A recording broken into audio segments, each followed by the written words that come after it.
Hi, we're here with Kathleen Paul, Director of the Pennsylvania Center for Environmental Education. Kathleen, you just gave the Joint Senate-House Conservation Committee sort of an overview of the center and what its mission is. What kinds of things does the center do, and could you give me sort of the same sort of background you gave them? Sure. We were founded back in 1997 by an executive order by Governor Tom Ridge. Since that time, our mission is to link Pennsylvanians with environmental education resources. And so that's primarily what we do. We do it mainly through our website, www.pcee.org,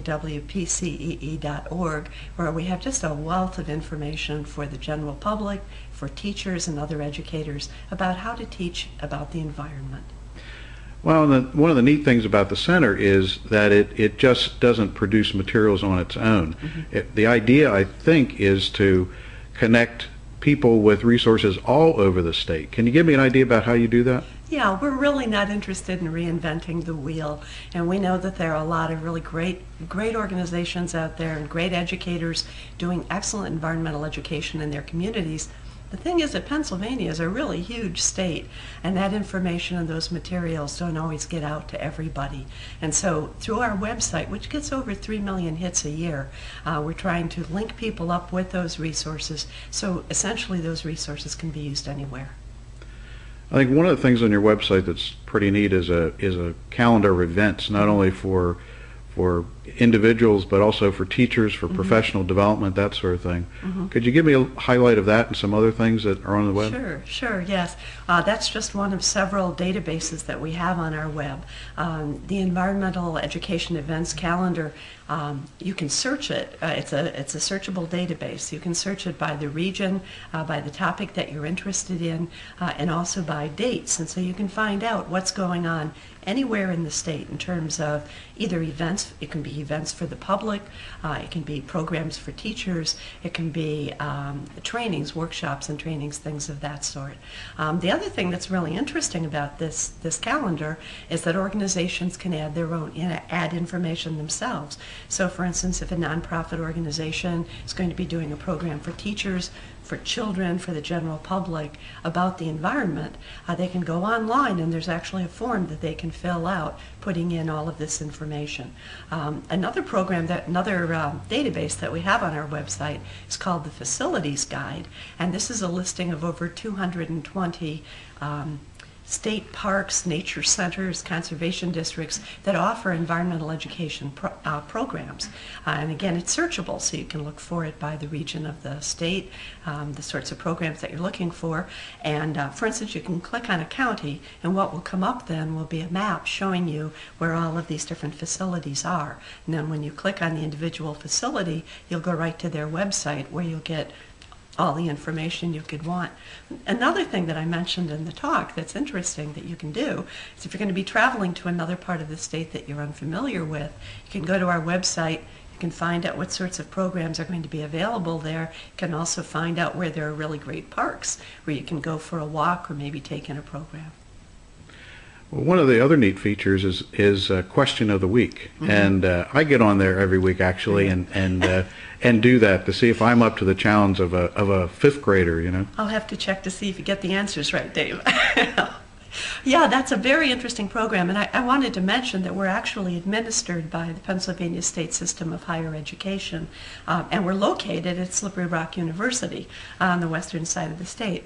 And so we have Slippery Rock University grad students working in our office, and one of our grad students is actually responsible for Question of the Week, which is why they're such fun and colorful and interactive activities. But basically we post, as you mentioned, we post a new question every Monday during the school year, and these questions are aimed roughly at middle schoolers, but they actually work very well for younger kids and older kids as well. The question will be based on one of the environment and ecology standards, and so a question will be posed, there are possible answers, and then there are links, and the answers always included somewhere in the links. So if you go to the links, you can find the answer. And so it helps students develop research skills, and it also is a really great tool for the teachers, because we have a lot of teachers telling us that this is something they can have their students do on the side, and sometimes they build whole activities around it.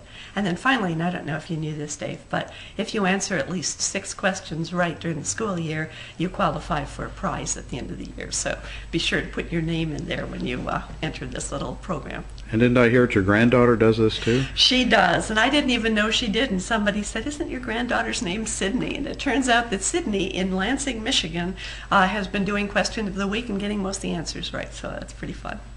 You have a lot of things that you're doing right now. What's the future look like? What's sort of the next step that you're looking at? Well, the first thing is that we want to continue providing really in-depth service for educators, because, as you know, the environment and ecology standards are going to be part of the assessment test this spring for the first time. And teachers are really looking for standards-based activities, information, and training. So we're going to continue to provide that sort of information for them, those resources. But we're also realizing that environmental education isn't just for kids, that we adults are really looking for ways to be more environmentally conscious in our lives. Everything from businesses wanting to do more green building, or more green offices. For instance, we know that a green office is a more productive office. That means it's actually making more money.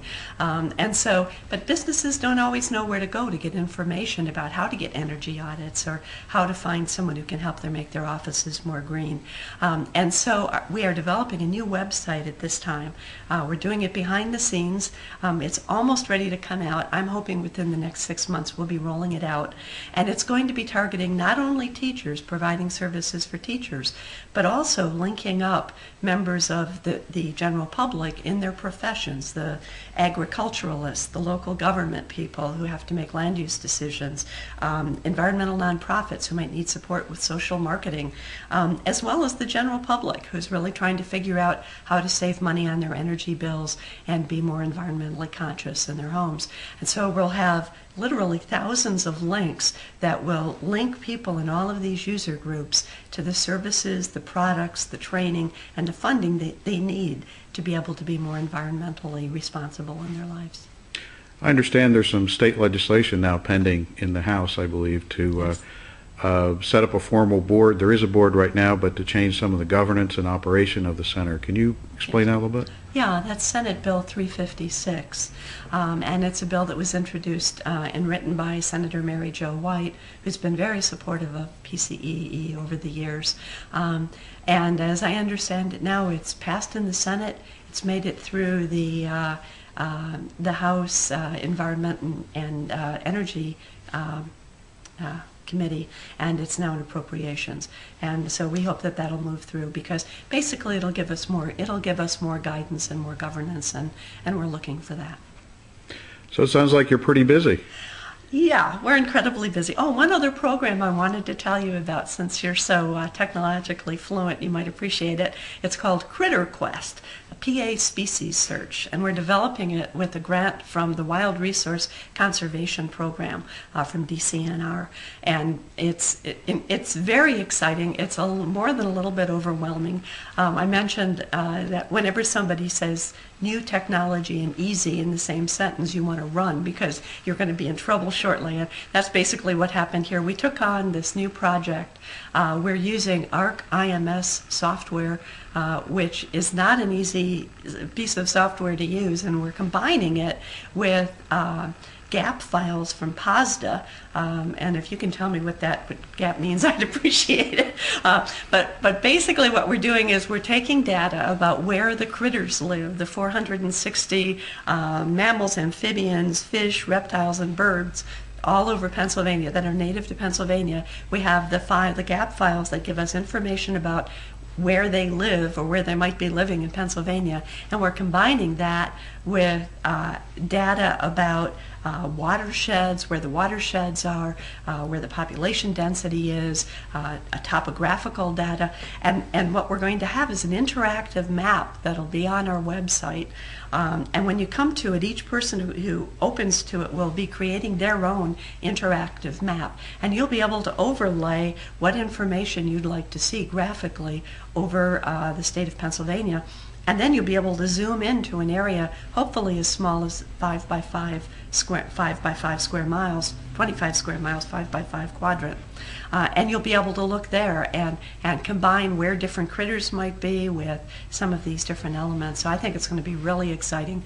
It's been a challenge. It's been a real challenge. We have people literally all over the country trying to figure out how to make this all work.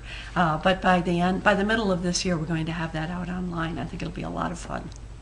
Well, that's terrific. Looks like you're up to a lot of good stuff and a lot more in the future. Yeah, we are working hard. We think everyone in my office, we love our jobs. We think it's the best work in the world to be doing, and we're tackling it. Well, that's great. Thanks very much, Kathleen. You're so welcome. Thank you, Dave.